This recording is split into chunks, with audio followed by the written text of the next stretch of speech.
Shalom. Call Holo Yahweh, Bahashem, Yahweh Shai, Bahashem, Raha HaKadash. Double honors to the apostles and elders of Great Millstone. Peace and salutations to the hopeful elect scattered throughout the four corners of the globe. My name is Barad Duvall, coming to you from the GMS campus, Indianapolis. And to all those listening and learning, to you, I say Shalom. Especially to you so-called blacks, Hispanics, and Native Indians that make up the 12 tribes of Israel.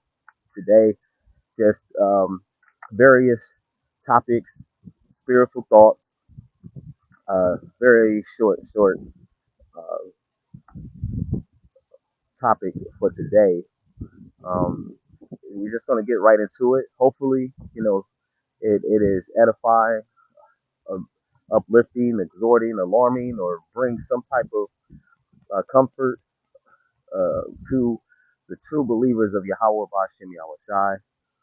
That is our sole purpose, is to just do the work, uh, do our videos to the best of our ability, and pray that Yahweh Bashim Yahweh Shai bless those of the elect to come across these videos, or to, whether it be myself or other brothers who's toiling and doing this work, that we may all be saved.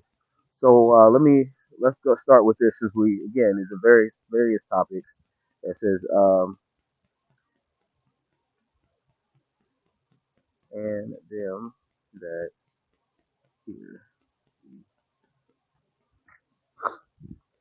Now, we'll see if it'll actually come up. Again, I tend to have problems with my phone in this area.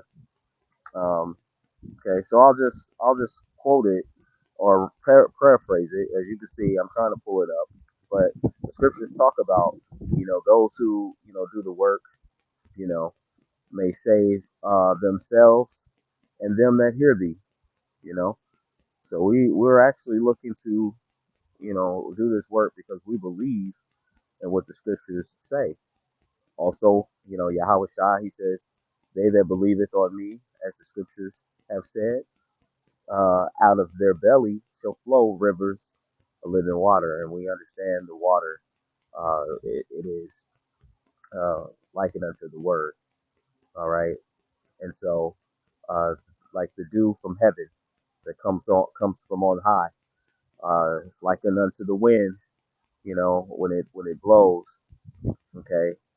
Those that are of the know, when they hear it, they feel it, they know that it's of something from on high. Okay. So when the men are out there teaching, people of the elect will understand that it is something that is of a special kind. Okay. And as we speak of that, there's others, which in its essence is true, but it's only depending on who ears they fall upon. Because we are in a nation uh, under Esau Edom, so-called white man, and just like the children of Israel have been in other kingdoms, uh, we are looked at as, in which we are, and I agree with the apostle Ramlab. This is a thought that comes to mind because I listened to his video, that we are the prophets of doom. And so when you look into this, and there's I just did a quick AI. It says the term prophets of doom can refer to people who predict bad events, or to a documentary book about the idea of societal decline. Now we know that the book of the prophets is the scriptures of Yahweh Bashim Yahweh Shai. And of course, we have talked about the decline of a people, starting first and foremost with the children of Israel. When you look at the book of Deuteronomy, chapter 28, it tells you about the blessing, okay, from verse 1 all the way down. And then it starts to transition in verse 15 and tells you, if you don't hearken unto the voice of the Lord thy power to do all his commandments which that thou hast given thee, that all these curses shall come upon thee and overtake thee till thou be destroyed. And then you hear, "Cursed shall thy be in the field and in the city." You start to hear that there's evil eyes toward the people. See, these things were told to the nation of Israel by the hand of Moses when they came out of the land of Egypt. The people, as in our people, were being established as the people of the living power, and as a result, he told us that we would be a people that would forsake the true living way of the Heavenly Father, which is His laws, His statutes, and His commandments. And when that would happen, these curses shall fall upon thee, and in all the places, he said, in which we would be scattered. Tells us in the scriptures that, because of the knowledge that we would go into captivity because we've lacked the knowledge of the Heavenly Father. And so now we're in our captivity. It has also been prophesied, that the nations in which we would be scattered, he would judge. So, brothers have posted in the chat today, about how Yahweh Bashim Yahushai would put these afflictions upon his people, but with great mercy will he have care, and take care of his people. And so that's good news. Because in the end, we did go through the curses. We are living, breathing, physical, earthly entities, living um, the scriptures, which is the life force of you so-called blacks, Hispanics, and Native Indians. And that's why they speak of the gospel, because there's good news to you so-called blacks, Hispanics, and Native Indians that the Lord cares for His elect. However, it's the doomsday for the other nations and those that have had a hand on you. And He sent forth since the world began His prophets. This is the book of Ezekiel. Just to give you those in ancient times, and see it starts to do that. Let's see. He says, Ezekiel chapter 2 verse 9. He says, and when I looked, the beheld, behold, uh, a hand was sent unto me, and lo, a roll of a book. And again, these are the scriptures. Okay, see if it'll come up. Salakia.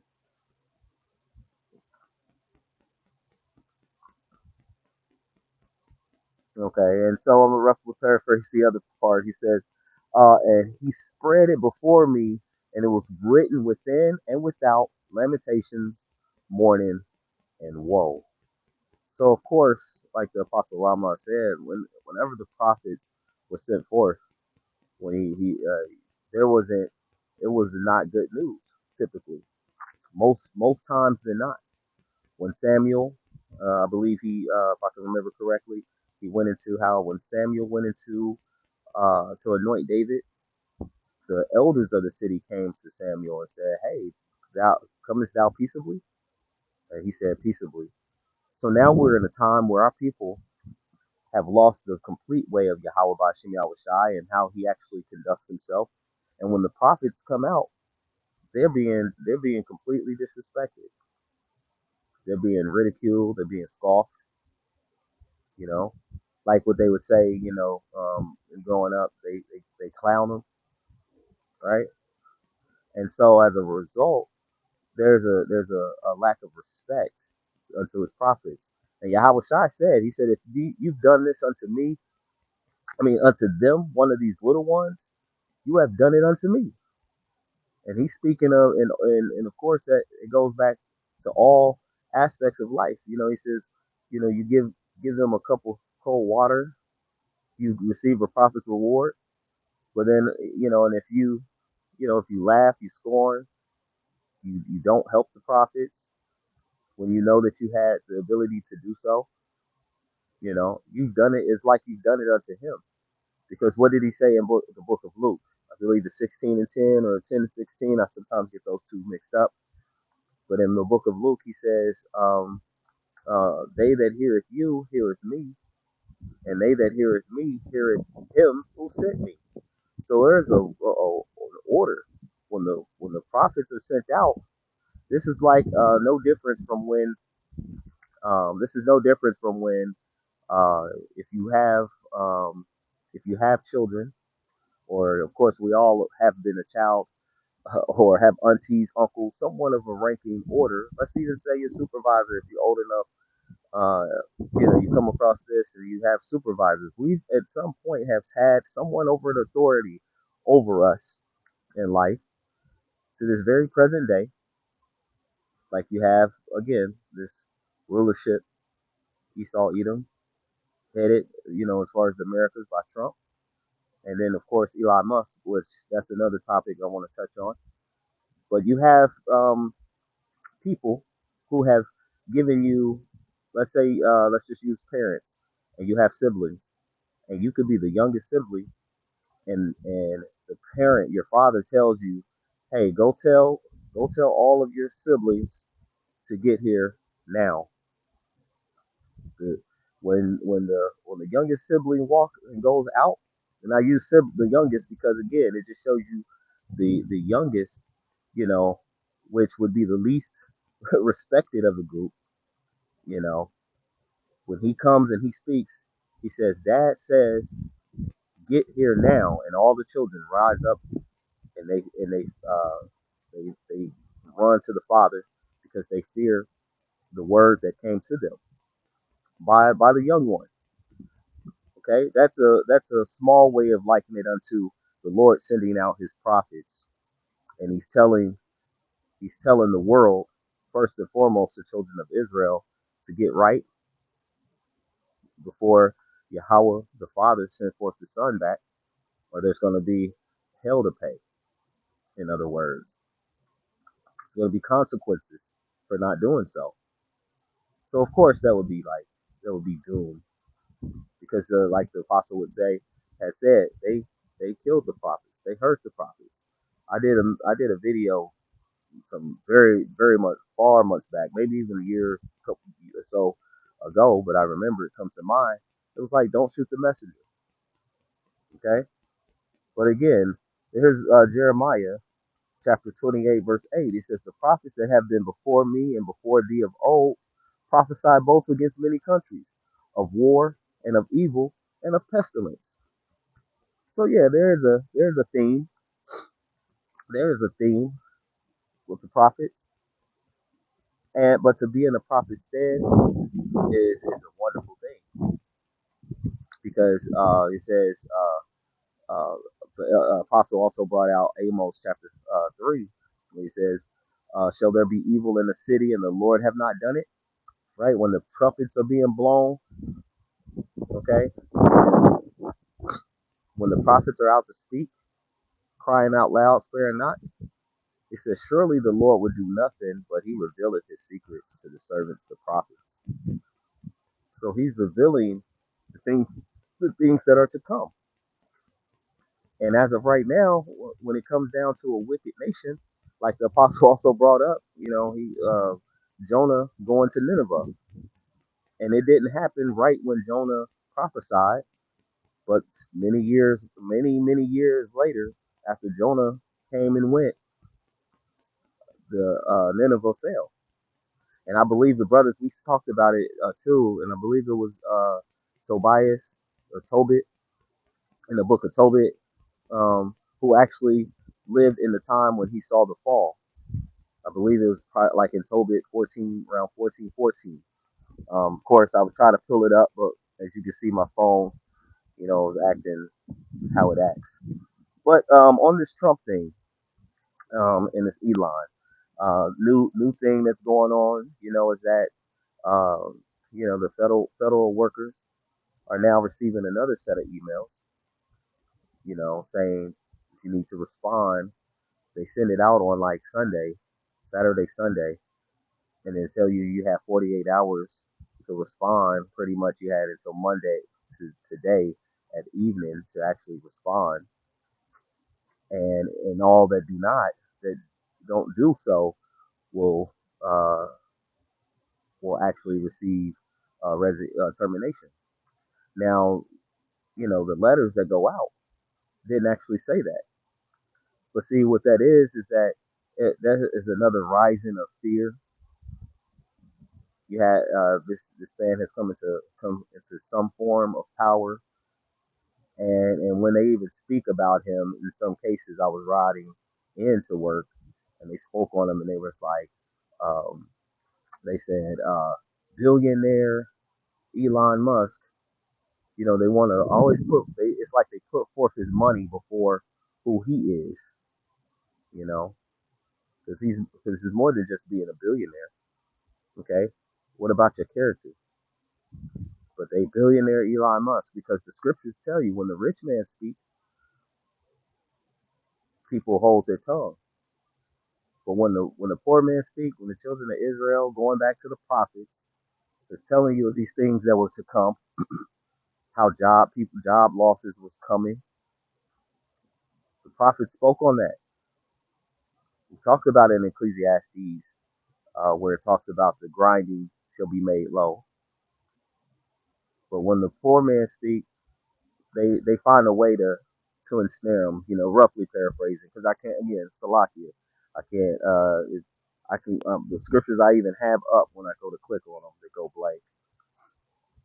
Um, but the rich man, I mean the poor man, the Israelites, the prophets, starting with the prophets, they have the word of truth.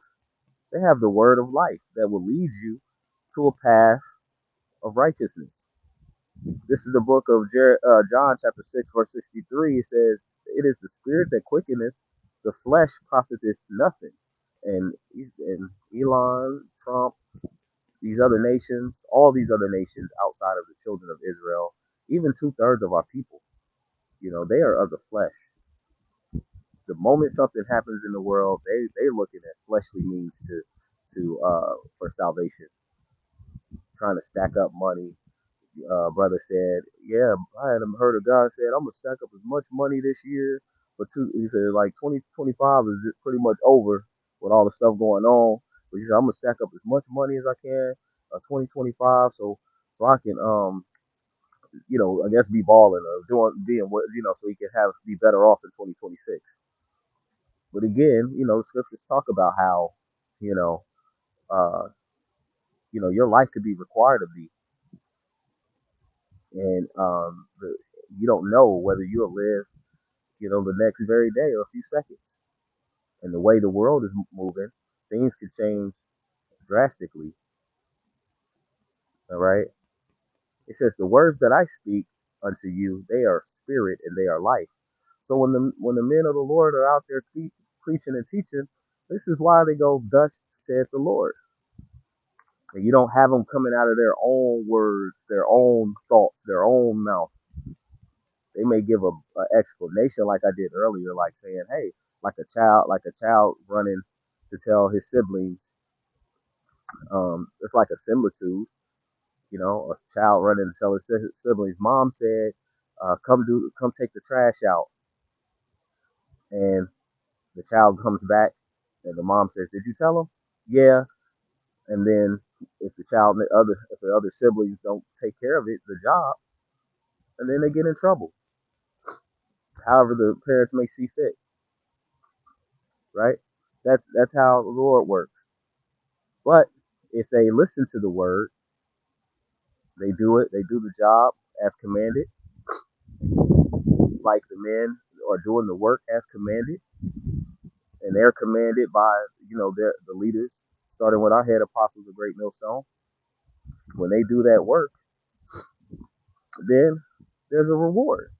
You make your mother and your father proud. You make them happy that you are their child. And that's what we want to have in the eyesight of Yahweh Bashem Yahushua. We do this work. We listen when we're being told things. We be obedient. Because, there it is. It says in the scriptures, obedience is better than sacrifice. Because Jake could have some money and go sacrifice something, go buy, back in the days, buy a lamb if they knew they was going to do a particular sin. They was going to commit adultery or they knew they can get away out of it. They'll do it. They say, "Oh, wait, all I have to do is what? Oh, okay, I got the money for that. I got the substance for that." Again, this is spiritual thoughts, various topics that are coming to mind. Getting back on this, this is the book of 1 Corinthians chapter 14, verse 3.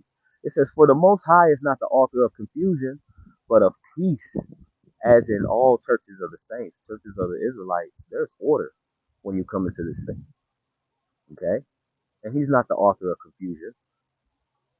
He set things in proper order when it comes to the children of Israel and his men who he has raised up.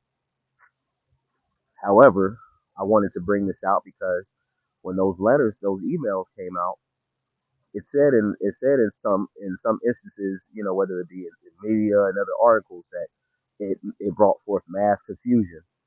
Should I sign it? Should I write it? Should I not?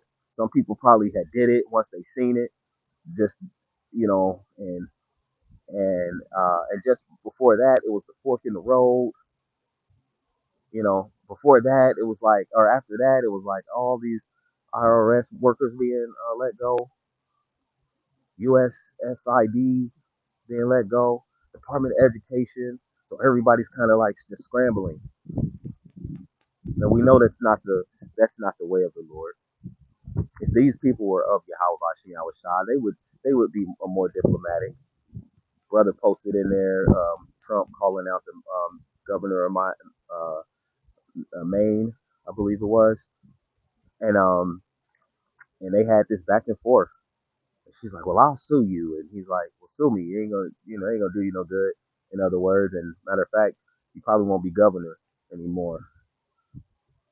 So there's a whole nother spirit that these people have right now, and as men of the Lord, we just have to, you know, uh, put on our seatbelts, buckle down, and stay focused on what the Lord has us focused on, keeping our eyes single on this truth. Okay. This is the book of Isaiah chapter 32 verse 7. It says, "The instruments also of the cherub are evil. He devises wicked devices to destroy the poor with lying words." See, he's putting out all these things, and first thing you know, soon as his first executive orders, it came down to um, mass deportations of the Northern Kingdom, the so-called Hispanic tribe. All right, there was a wicked device to destroy the poor. Many families being um, pulled away from each other, fathers, maybe even mothers, not being able to come home. People who were citizens here who got married to someone who may have been out of from Mexico or Venezuela, just other places, and see their loved ones being taken from them. It was even said that even there were some people, young children, unaliving themselves because they didn't want to see their parents get taken away. It says, "Destroy the poor with lying words, even when the needy speaketh right." And all we're doing is speaking the truth. For the scriptures show you that their right hand is the right hand, which is their strong hand, with something they're very strong in. It's falsehood. So of course they're gonna push lies, and that's the confusion. And those that are not completely in completely in the know, or do not want to be in the know, or whatever facet, if you're not in this truth, you're gonna get caught in this. You're gonna get caught in the snare. But, because again, but in all in all, the deceived and the deceiver are his. This is the book of Isaiah, chapter 48, verse 22. He says, "There is no peace, saith the Lord, unto the wicked." And if you've listened to the men of GMS, again, started with the head apostles, the bishops, the elders, those that teach the likewise doctrine, you'll notice that many things have been brought out about how wicked this place really is. I can tell you that, GMS Indianapolis is on like 95 of which is barely touching the surface of of violence against thy brother Jacob. You have um, through history. We're movies and all have been shown of the rape, rob, the murder, the pillaging of the nation of Israel and many other nations by Esau, Edom, so-called white man. And the scriptures tell you riches, that riches gotten by deceit, injuries. Let's see if it'll come up for me.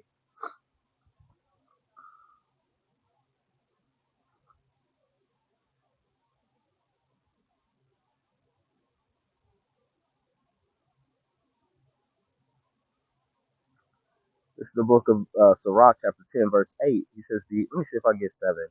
He says, pride is hateful before the Most High in man, and by both doeth one commit iniquity. And Esau Edom's the most proud. Okay, and we can see it because of unrighteous dealings, injuries, riches gotten by deceit. The kingdom is translated from one people to another, and that's how we know that the kingdom, uh, like the our apostles have been saying, elders have been saying, kingdoms have risen up and fallen. Again, like he mentioned Apostle Ramon because his video, um, he talked about Daniel coming in and how you had the many tekel and how it was, they said the writing where we get the writing is on the wall. And he came in and they called for him and he gave him it was bad news. He told him that your kingdom is done. It's gonna be taken by the Persians and the Medes. And that night, the king of Babylon, was taken down. And so, uh, even when it came to our people who was in rulership, we had kings, you had the prophets that were there telling them. But just like in those days, that which is then is now. We're prophesying to this kingdom for all the unrighteousness, dealings, injuries, and riches gotten by deceit. The kingdom is translated from one people to another. So this kingdom is going to get translated from this people to the children of Israel. We're going to end with this one here. This is second Esdras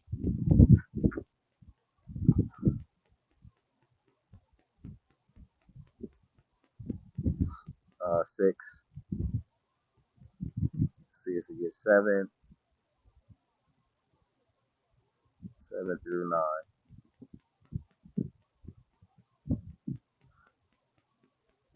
This is the book of second Esdras, chapter 6, 7 through 9.